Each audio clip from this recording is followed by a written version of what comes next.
Junior Ngombe, le nom qui bat la une des tabloïds depuis le début de cette semaine au Cameroun. Appelé le 24 juillet dernier, puis conduit au 7 à Yaoundé. Depuis ce jour, c'est la désolation dans son quartier.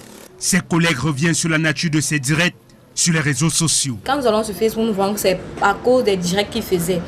Nous avons été beaucoup choqués parce que même quand nous étions au salon ensemble, lui, tout ce qu'il disait, c'était les jeunes doivent aller voter. Il nous incitait, nous aussi, à aller voter parce que personnellement, je n'ai pas de cadre électoral et je n'avais même pas l'intention d'aller voter. Dans toutes les vidéos qu'il faisait ici au salon, c'est tout ce que nous on voyait, c'est tout ce qu'on entendait.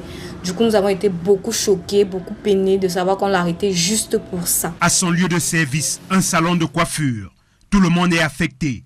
Les activités n'ont plus repris depuis son arrestation. C'était le meilleur de mes coiffeurs et c'était le seul en fait. Donc depuis son arrestation, l'activité est bloquée, vous l'avez constaté vous-même. C'est fermé. Nous sommes venus là tout à l'heure, tout éploré avec mes deux petites sœurs, cherchant à savoir comment faire. Mais on n'a aucun recours. Comment est-ce que faire pour pouvoir avoir les nouvelles du Junior? À 23 ans, le jeune homme titulaire d'un baccalauréat D impacte significativement son entourage. Tous le veulent de retour à la maison. Nous demandons qu'on libère Junior pour qu'il continue avec ses occupations.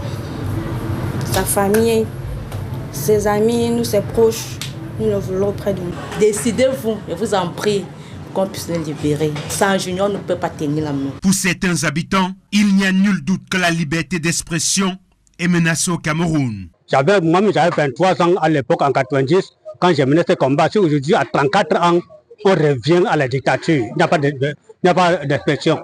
On n'a pas d'expression parce que ça fait honte à ce gouvernement. Le Cameroun, c'est pour tous les Camerounais.